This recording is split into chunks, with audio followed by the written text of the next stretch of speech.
Cheap free agents. The Rangers have precious little cap space to work with, so we are looking at bargain signees that could carve out an important role with the New York Rangers.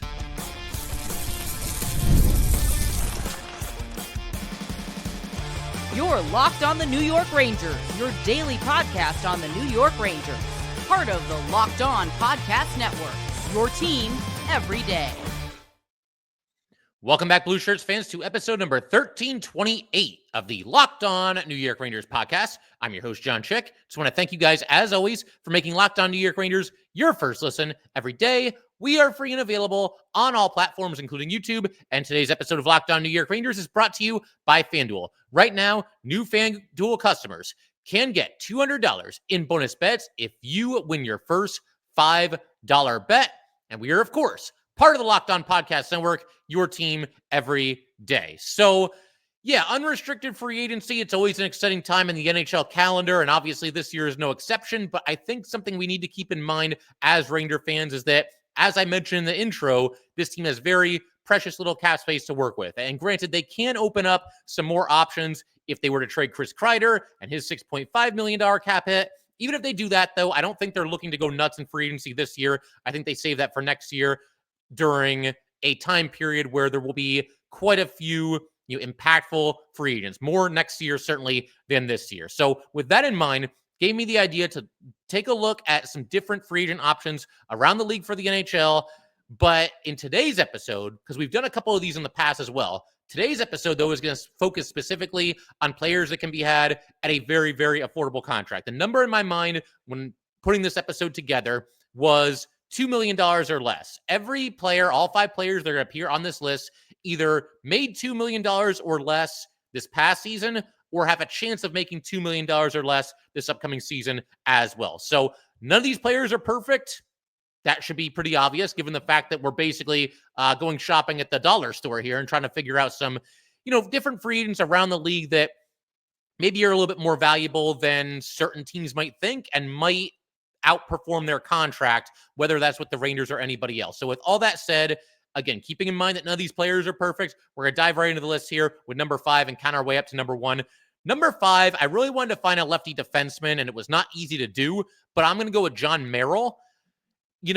I can now appreciate more so why there are so many Ranger fans that really want this team to make a run at Provorov or Gavrikov. I've kind of balked at that notion, and I still kind of do, if I'm being completely honest here, because I just think they're two players that are good defensemen, but not great defensemen. And given the fact that this is a weaker free agent class, I get the feeling that those are two players that are going to end up probably being overpaid and probably get a few too many years on their contract as well. But when you look at the other options as far as UFAs that are available this offseason and guys that you could potentially sign, specifically lefty defensemen, it's really tough to come up with some really good options. So I can more now understand why there's certain Ranger fans that maybe wouldn't mind this team reaching for a Provorov, reaching for a Gavrikov. Like I said, I still don't think it's in the cards, but it was extremely difficult to find a lefty defenseman that really made any sense for the Rangers, even at a bargain price, which I think Jon Merrill would only command, a bargain price, barely into the 7 figures.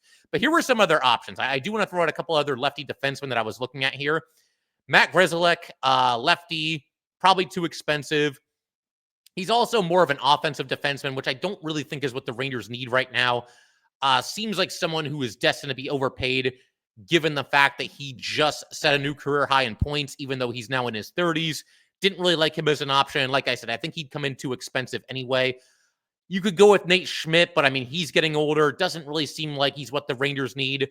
I took a quick look at Alec Martinez. I can remember discussing Martinez in previous off seasons when he's been a free agent in the past, but he's 37 now, seems to be, starting to fall off a little bit. Didn't really like him as an option. Brian Dumoulin is somebody I considered. He too is a lefty, and obviously there's familiarity with Mike Sullivan as well, but I don't think you're going to get him at $2 million or less. He's coming off a contract that paid him $3.15 million per season, and I don't think you'd be able to grab him at $2 million. So with all that in mind, I mean, Merrill was basically the guy I went with almost by default, but there are some things to like here that I'll get into. For starters, to kind of go through his background, 12 seasons in the NHL with the Devils, the Knights, the Red Wings, the Canadiens, and the Wild. He'll be 34 in February. 682 games, 24 goals, 91 assists, 115 points. So obviously there's not much offense there. He's also a minus 13, average 16 minutes, 56 seconds of ice time per night for his career, 867 block shots, 543 hits, and 140 takeaways against 295 giveaways. So again, there's nothing that really jumped off the table here, but there were a couple of things that kind of piqued my interest, at least in comparison to the other inexpensive lefty defenseman that might be available. For starters, he is somebody who, by all accounts, keeps opposing players away from the front of his net. And that's music to the ears of probably a lot of New York Ranger fans out there. The Rangers, I don't know if there's really a stat to quantify this, but they had to be among one of the worst teams in the NHL last year when it comes to defending the front of their net, both in terms of allowing guys to just drive right to the front of the net, as well as in terms of allowing guys to basically just set up shop right in front of the net as well. That was really a problem for the Rangers. There were so many times where there were just blown defensive assignments and guys were left wide open in the slot area, and that just can't happen. And it does sound like Merrill is very good at that. He gets guys out of the front of his net and doesn't allow them to get there in the first place. And then there was another stat with Merrill that really caught my attention in a positive way as well. There were last season, or I guess the technically still ongoing season, because we are in the Stanley Cup Finals right now, but this season, there were 214 defensemen in the NHL that logged 500 or more minutes at 5v5 ice time. 214 defensemen. Of those 214 defensemen, Merrill was 24th in expected goals allowed per 60 minutes at 2.24 expected goals allowed per 60 minutes. That's really good. And something that you probably wouldn't think of with him. You know, that was quite a surprise when I saw that stat. I realized part of the reason for that might be that he's typically on the third pairing, and third pairings aren't necessarily going to be out there against, you know, the monster offensive players for the opposition. But, you know, be that as it may, I still think it's impressive. And the bottom line, yeah, he was on the third pairing with Minnesota. That's probably where he would be with the Rangers as well. So he's somebody that I think can at least hold his own as a number 6 defenseman, maybe a number 7 defenseman. Something that was not encouraging is that he was a healthy scratch in the playoffs for Minnesota's first 4 games this year. He worked back into the lineup in games 5 and 6. Unfortunately, Minnesota lost both of those games, but he is now a free agent. And he's coming off a deal that paid him $1.2 million per season over the course of 3 years. I think his next contract, hopefully, is it just 1 year? And if it is, I think you can get him right around that price, you know, $1.2 million, somewhere in that ballpark, certainly less than $2 million. I definitely wouldn't go more than $2 million to bring in somebody like Merrill, but I like him on a 1-year deal, a little bit of a placeholder for somebody like Drew Fortescue. Fortescue, too, is a lefty shot and a former third-round pick by the Rangers who they like. Hopefully, you know, if the Rangers were to bring in Merrill, he can hold it down for a year before Drew Fortescue is ready to take over. And something else about Merrill that I like is that I think you can do this deal whether or not you bring back K'Andre Miller. If Miller re-signs, you could still stand to add another lefty defenseman to have a little bit more depth there, and that's where Merrill comes in. And if Miller does not, you know, re-sign with the Rangers and he ends up somewhere else, they trade him, then, okay, well, now we need a lefty defenseman. We got to bring in somebody, and Merrill maybe is that guy, you know, on the cheap on a 1-year contract. You know, personally, I would probably prefer Zach Jones being brought back over Merrill, but we know how it goes with the Rangers. We just know that they're not very likely to give him, you know, all that big of a role. So Merrill, again, he kind of made this list by default, you know, trying to pick out a decent option on the cheap as far as lefty defensemen are concerned, free agents.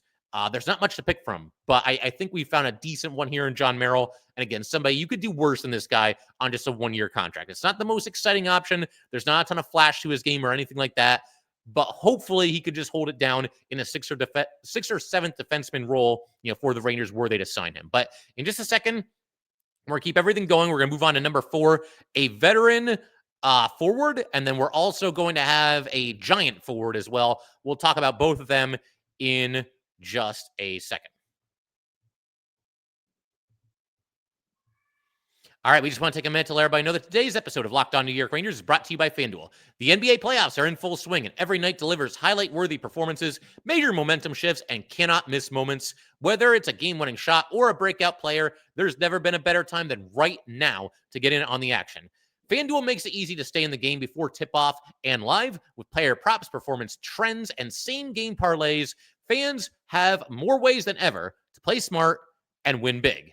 You got the NBA Finals going. Unfortunate that obviously the New York Knicks are not going to be part of that, but the NBA Finals are, you know, underway, and obviously to kind of spice things up a little bit, you can go ahead and look at some of those same game parlays for those matchups. Plenty of interesting player props to bet on as well. Cannot recommend FanDuel enough at this point in the season. And if you're new to FanDuel, it is the perfect time to sign up. Head to FanDuel.com and place your first $5 bet. If it wins, you will get $200 in bonus bets. Make every moment more with FanDuel, official sports betting partner of the NBA. All right, let's go ahead and keep everything rolling here on Locked On New York Rangers. Big shout out to the everydayers. As always, more draft talk coming up. In our next episode, we might actually take a look at Braden Schneider. I was asked not too long ago by a YouTube commenter to do an episode, or at least, spend some time talking about Braden Schneider and his future with the Rangers, because he's another player where I think it could go either way. I think for sure he's back this upcoming season. Beyond that, difficult to say. But we'll talk about Schneider. We might do that in our next episode. I'm kind of leaning toward doing exactly that. But for right now, let's take a look at some more bargain UFAs or potential bargain UFAs. And number 4 on my list here, I'm going to go with Max Pacioretty. And I realize he's older. There's certainly some red flags here. He will turn 37 in November. The injury history, it's been tough for him to stay on the ice consistently over the last handful of seasons here as well. He's kind of been bouncing from one team to the next ever since he left Vegas. And again, his best days are clearly behind him, but that's also true of, just about anybody in the NHL who's about to turn 37. So those are the reasons against it. As far as the reasons for it, the reasons why this could actually make some sense. For starters, you're talking about somebody who does have that sniper mentality. He will shoot the puck, and the Rangers, as we've talked about pretty much through the entirety of the existence of Locked On New York Rangers, it seems like they always lack those guys. They're true bombs away kind of players, true snipers, guys that, everything else being equal, I'm gonna rip it at the net. We had Frank Vetrano for half a season, and that was obviously a lot of fun. He was a crowd favorite for a lot of Ranger fans out there for sure. And I'm not saying that like Max Pacioretty is going to come in here and be one of the most feared snipers in the league, because he's not at this point in his career. But if nothing else, he does give you one of those guys that does seem to have that shoot first mentality. Something else that I really like about Pacioretty, and I appreciate this about any player that fits this description, is that he's somebody that can move pretty seamlessly up and down the lineup. He doesn't really feel out of place no matter where you put him. Just this past season with Toronto, there were times he was out there on the top line with Matthews and Marner, which I think gives you an idea of how highly Toronto thought about him and the way that he was playing for them, that, they would put him with those two superstar players. There were also times with Toronto where he was on the fourth line. And I think he found a way to adjust his game and play a fourth liner role when the situation calls for it. The other thing that I really like about Pacioretty is that this is another player that can be had, I certainly think, I pretty much know that he can be had on a 1-year contract, because we mentioned his age. He's getting up there a little bit, the injury history. That being the case, there aren't going to be too many teams around the NHL lining up to give a multi-year deal to Max Pacioretty. That's just the honest truth about where he is in his career. And I would completely expect if he continues his career that he'll be back with some team on a 1-year deal as opposed to a multi-year deal. Something else that was impressive was his playoff run. He played some really important games for the Leafs. He had the game winner against the Senators in Game 6, some timely goals, some clutch goals, and he actually ended up against the Panthers with 6 points in 7 games. There's a case to be made, honestly, that he was about their best player during that series against the Panthers. We know about their superstar players and how they kind of just disappear and underperform in clutch playoff moments, and Pacioretty was basically the opposite. Quiet regular season there, and didn't play a whole lot of games. I think like 37 was the final total in the regular season, but stepped on the gas and battled in the playoffs and had some big moments for the Leafs during their postseason run. And, if you're going to get out of the Eastern Conference, whether you're the Rangers, the Leafs, or anybody else, it just feels like you're going to have to take out the Panthers. Maybe somebody else knocks them out in the first round. You never know what can happen, but it just feels like the road to the Stanley Cup goes through the Florida Panthers. And I know that's a small sample size. It's 7 games, but anybody that gets 6 points in 7 playoff games against the Panthers, you've already got my attention, at least to a degree. Another thing that I'll throw out there is that Pacioretty largely over-delivered for Toronto. Leafs fans, you'll be shocked to hear this, but Leafs fans were not too happy about the way that their team played when the season ended, when the postseason ended. They were not happy about this at all. Just about every Leafs fan that I could find and like people that report on the team and whatnot, just about everybody seemed pretty pleased with the way that Pacioretty played for them, and specifically in the playoffs. We had them against the Senators. We had them against the Panthers. And the announcers for those games were very complimentary of Pacioretty, talking about how he's playing more of a gritty style that, matches playoff hockey and matches his fourth line role whenever he was on the fourth line. So he's somebody that's been very adaptable and found a way to sort of reinvent himself and prolong his NHL career at least by one more season, because he was no lock to even be in the NHL last year. He was in Toronto on a PTO, made the team, and had a decent regular season, but a very good postseason. And we'll see if he wants to come back. The contract that just expired for Pacioretty was for 1 year at $873K. As far as his next contract is concerned, I feel like that's probably about all it would take to sign him, right? I mean, at the very most, what's the most it's going to take to sign Max Pacioretty? I mean, he did have a good playoff run, so maybe that got the attention of certain teams, but I think you're looking at like 1 year, 1 million, 1 year, 1.1 million at the most. And the other thing I like about this, whether it's Pacioretty or anybody else, I like the idea of Rangers signing free agents this offseason to 1 year deals, because then the contract does not overlap with next year's offseason, and that's when the Rangers can really look to go nuts in free agency. They're not going to look to go nuts in free agency this offseason. So, look, again, there's red flags here. There are certain, reasons why you can come up with to not get Pacioretty, but there's a couple of reasons why, if you're going bargain hunting, I think it could make at least some sense. And one other thing to consider here, Pacioretty after the season was talking about, how tough it was being away from his family, and I can certainly understand that. He's from this area. He's from Connecticut. So if he wants to keep going for one more season, I mean, is there a better place to go to than the Rangers? Probably not, because he's at least quite a bit closer to home. I realize if he's still playing NHL hockey, it's still a massive commitment, and he's still going to be away from his, family for a certain amount of time. And obviously that's got to be tough. But I think it would be easier, certainly at least still being in the area, than it would be, being in a different time zone, different country, whatever it might be. So I think Pacioretty does make some sense, but the thing I like is it's basically risk-free. If it works out and he overperforms, great. If it doesn't, I mean, honestly, you could waive him and lose next to nothing. And maybe by that point, one of the young players is ready to step into the lineup in his place whenever that does happen. So I like Pacioretty on a very low-risk signing for the Rangers. He's not prime Pacioretty, but I still think maybe he can bring something to the table and help you out at least a little bit. Moving on to number 3.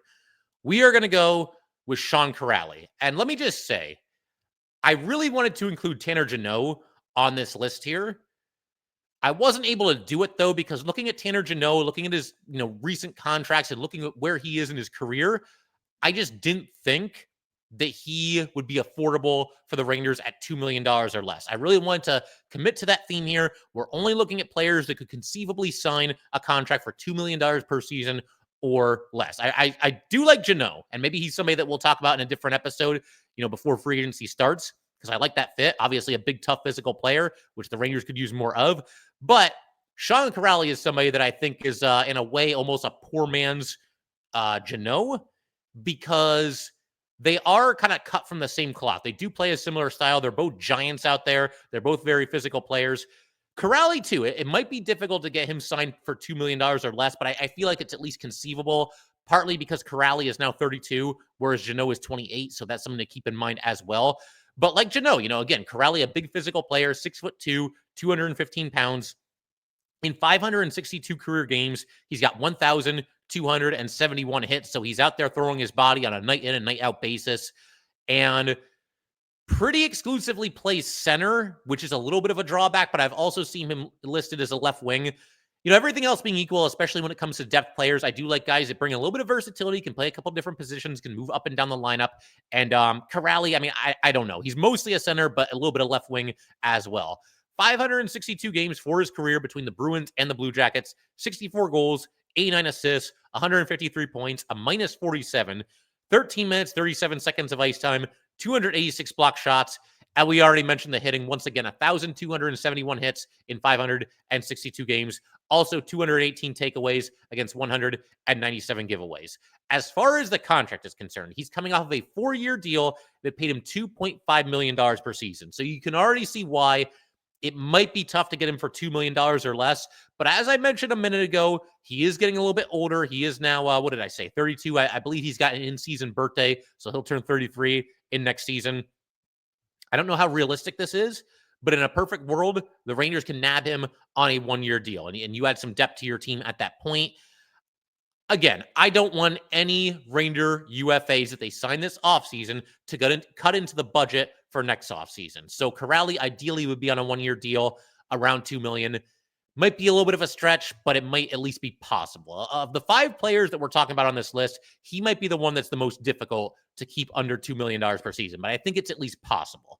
As far as his role with the Rangers, I mean, I see him as like a fourth liner that can play the third line in a pinch. You know, if he was to be in the top 9, then he should be like your 9th of the top 9. He should be the 9th biggest scoring threat, the 9th biggest offensive production creator out of the top 9 forwards. I think that could work. He can kill some penalties as well. That's always nice. And something else that I'm big on when it comes to Corrali is I think he's somebody that could take on a leadership role. And that's something that this Ranger team desperately needs. I think something that was kind of underreported, maybe underappreciated this year in the NHL was the Columbus Blue Jackets, just kind of in general. That team has been through hell the last handful of years. Obviously, most notable, the Johnny Gaudreau passing this past offseason. But, you know, anybody that was a leader on that team, the entire team in general, really, but anybody that wore a letter, as Corrali did, he was an alternate captain the last 4 years there, deserves a heck of a lot of credit for keeping that team together, keeping them believing, you know, just kind of being one of those glue guys. And I think Corrali, somebody that's certainly respected and somebody that could maybe step into a little bit of a leadership role with the Rangers as well. Bring that physicality, bring that size, bring that toughness. I like Corrali quite a bit. I just don't know, you know, $2 million per season. That might be a little bit low for Corrali, but it's not impossible, as I mentioned a second ago. So in just a minute, got to keep everything rolling. We're going to get into the top 2. Again, underrated, underappreciated, under the radar free agents that are out there that I think could at least have a role with the New York Rangers. We're going to get into the top 2 players that fit that description, at least for me, in just a second.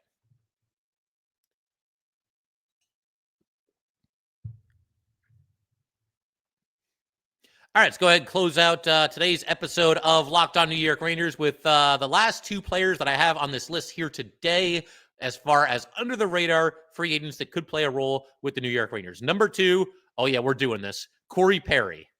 I get it. He's 100 years old. He's bounced from team to team over the last handful of seasons. He's light years past his prime. His team always loses in the Stanley Cup final, although, you know, depending on what happens with the Oilers and the Panthers, we will see. It's actually quite a few days that I'm recording this in advance. It is, what day is today? Let me just check this out so everybody has a full frame of reference here. It's Wednesday. The Stanley Cup playoffs start tonight. By the time anybody sees or listens to this, the Stanley Cup finals will be underway. But whatever. You know, bottom line, he's always on a team that's making a deep run. But the big thing, you want to make this team nastier. You want them to play with some snarl. You want them to play with some edge, some sandpaper. You want guys that'll go out there, mix it up a little bit, get under the skin of opponents, give this team some honest-to-God personality, give this team a pulse. This is Corey Perry, even at his age. He just turned 40 last month, but he still plays that way for the Oilers. As somebody that's a complete pain to play against. When you look at the contract that is currently expiring, Perry signed a 1-year deal with Edmonton for $1.15 million. And in this season, the regular season, 19 goals and 11 assists in 81 games. That's not too shabby, you know, for somebody that's 39 and turned 40 in the season. As far as his next contract is concerned, I think something very similar gets it done, you know, right in that ballpark. If the Rangers wanted to bring in Perry for 1 year, you know, you could do it right around $1.15 million. You know, if Perry would be interested in signing with the New York Rangers. Again, Perry, nobody's breaking the bank for him. Nobody's going longer than 1 year for him. He's 40, but he's still a solid, effective player. Not a superstar player like he once was, but somebody that can bring something to the table for the Rangers. Again, another one of those players that does not feel out of place moving up and down the lineup. I think at this point, a lot of us probably see him as like a fourth liner or maybe like a low third liner type player. But there were times, even in the playoffs here, where Corey Perry was on the Oilers' top line.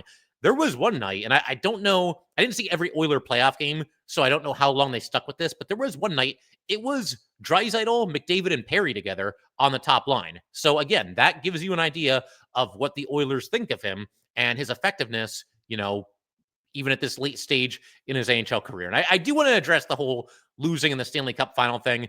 For starters, he won a cup with the Ducks all the way back in 2007. And then he lost in the finals with the Stars in 2020, the Canadiens in 21, the Lightning in 23, and the Oilers in 24. It's a bizarre stat but I will take my chances with it. You know what? If the Rangers make it to the Stanley Cup final, I'll roll the dice on that whole, like, Corey Perry always loses in the finals storyline. That would be a good problem to have at that point. We'll test that statistic, all of us together. But on top of that, we're talking about the playoffs here. He's been very good in the playoffs this season. First 3 rounds of the playoffs, all these games combined, Perry played in all 16 games with the Oilers, 7 goals and 3 assists. Also a +4 and dished out 27 hits. So this is somebody that's still very much in his element when it comes to the Stanley Cup playoffs, and obviously played very well in the first 3 rounds. But again, you've got somebody here who can play with that edge, get under the skin of an opponent. Something else that I really like is he, even now, will set up shop in front of the net and just not be moved. That's been a problem when he was with Tampa Bay. There were some issues that the Rangers had trying to get Corey Perry out of their crease. And when you look at the Rangers last season, and I mentioned this a minute ago when we were talking about Merrill and the idea of the Rangers needing players that'll clear guys out of their own crease, but they also need to create more havoc in the crease. There were very few teams in the NHL that I think were as bad at defending their own crease and also as bad at creating havoc in the opposing crease. I think Perry can bring at least some of that to the table. You know, certain skills are going to fade away the older you get, but the ability to kind of park yourself there and set up shop and just refuse to be moved and get a couple of dirty goals, that probably stays with a player longer than other skills do. I think, you know, for sure, he can bring that to the dance. He could also give you a little bit of leadership. We talked about that as well. I mean, I know he's going to be in a new locker room and everything like that, but this is somebody that has been an alternate captain for 4 different teams in his NHL career. So again, even with him getting older, you know, the Canadians slapped an A on him. He had an A with Tampa Bay, obviously Anaheim, and I'm forgetting one now. I think Chicago, he was an alternate captain there, because I don't think he's been one with the Oilers. But 4 different teams, you know, made him an alternate captain. And I like the fit. I mean, again, I know he's older. I know it's up there. I know it comes with some risk, but you can get him for cheap. And I think there's a decent amount still to like, even with Corey Perry now entering his 40s. Not a perfect player by any stretch of the imagination. But again, I have to emphasize this. We are going bargain hunting today. We are looking for players the Rangers can add on the cheap that can make a positive impact on this team this upcoming season. And I think Perry still does fit that description. Number 1, though, I'm going to go with a player that has bounced around ever since coming into the league. He's only 5 seasons into his NHL career, but he is a former Stanley Cup champion. He is still just 29 years old, and that is going to be Steven Lorenz, a very unheralded player, a player that you probably hear the name, and it's just like, oh, yeah, you know, that 4th-line guy that was on the Panthers during their Cup run, right? That's probably what you think of him. But I think there's a good amount to like here. For starters, the size, the physicality. This guy is an absolute giant, 6'6", 255 pounds, a very physical player, very tough player, hard-nosed player, old school kind of a guy. I thought that during the Eastern Conference Final last year, he really stood out in a positive way for the Panthers when the Panthers were playing the Rangers. And he didn't even play in all 6 of those games. But when he was on the ice, when he was in the lineup, I thought he was out there grinding and making a big-time difference. Very physical player, just one of those immovable players on the ice. And I was like relieved whenever he wasn't in the lineup, because there were a couple times where they healthy scratched him in that series. Like I said, I thought he was a very effective player for the Panthers. I think he's somebody that his game, his size, his build, it's just tailor-made for postseason hockey. And I thought he really did a nice job for the Panthers last year. That was not enough to get them to re-sign him. More on that in just a second. As far as his background is concerned, he's played for a handful of different teams, started with the Canes, moved on to the Sharks, won the Stanley Cup in his lone season with the Panthers, and then this past season with the Toronto Maple Leafs. So 4 teams in 5 seasons, and that includes all of the last 4 seasons being on a different team. You know, one with the Canes, one with the Sharks, one with the Panthers, one with the Leafs. So he has bounced around quite a bit. He's a former 7th-round pick by the Canes back in 2015. But again, he gives you a lot of what you need if you're the Rangers. If you're looking for more toughness, more snarl, more physicality, more nastiness, this might be your guy. If you look at his total numbers throughout his NHL career, 310 games, 29 goals, 33 assists, 62 points, -20, face-off win percentage of 48.3, 144 block shots, and 516 hits, despite only averaging 10 minutes and 43 seconds of ice time throughout his career. So he makes the most of his limited ice time, and he goes out there and hits everything that moves. Also 106 takeaways against 73 giveaways, so it seems like he mostly takes care of the puck as well. And as you can tell from those numbers, he's not going to blow you away with his offense. I think that is pretty obvious. But here's something that I like.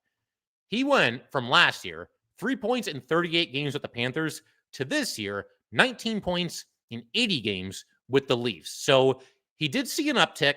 It's not nothing, 19 points in 80 games, especially when you're talking about somebody with limited ice time who's always in a bottom six role and typically on the fourth line. So again, not eye-popping numbers or anything like that, but there might be a touch more offense here than people realize. And one other thing that I'll throw out there as well, there is some position versatility. He mostly plays center, but he's also lined up at left wing. He can occasionally play right wing. So again, somebody that you can move around a little bit and just kind of stick into a certain part in the lineup on an as-needed basis. He was typically with left wing with Toronto this past season. He was even out there at times on their third line. Now, again, I look at him mostly as a fourth liner, but playing for a team like Toronto, he was on the third line. Although I will say maybe that says more about Toronto's lack of depth than anything else. The fact that he was, occasionally on their third line and even became something of a mainstay on their third line. That's all well and good. But again, you got the position versatility and you got somebody that's a fourth liner that can play the third line in a pinch. And like I said earlier in the episode, I forget which player we were talking about at this point. Might have been Corrali.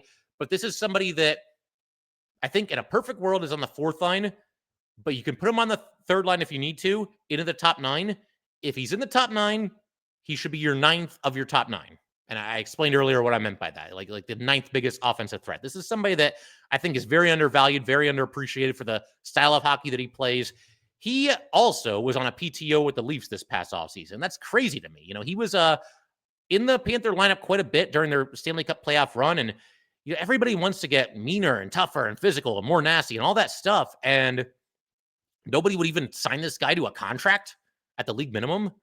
I mean, on one hand, maybe that's a red flag that should be going off for me or anybody else that might be in on Lorenz. But I look at this and I think there's a lot to like here. Like anybody else that we talked about in today's episode, this is not a franchise-altering signee here if you were to bring in Steven Lorenz, but the guy is a giant. He's very physical. He hits everything that moves. He battles for pucks. He can do some of the dirty work. He is the definition of inexpensive size, inexpensive physicality, and inexpensive toughness. It's all right there. And again, this is not a superstar player, not by a long shot. But in terms of somebody to fill out your roster, 12th forward, maybe even a 13th forward, there might be certain nights that he's a healthy scratch, but that's fine. This is somebody that I think in terms of physicality and nastiness and edge can bring a lot to the table for the Rangers and can do it at a very cheap price. So he's pretty high on my list, at the top of my list, actually, in terms of bargain free agents, guys that you can have for less than $2 million. And in the case of Lorenz, possibly even have him for 6 figures. But we'll call it there. If you guys would like to get in touch with this podcast, please send an email to lockedonnyrangers@gmail.com. Definitely give us a follow on Twitter @jchik17 and subscribe to the Locked On New York Rangers YouTube channel. Thanks again, guys. I will see you next time.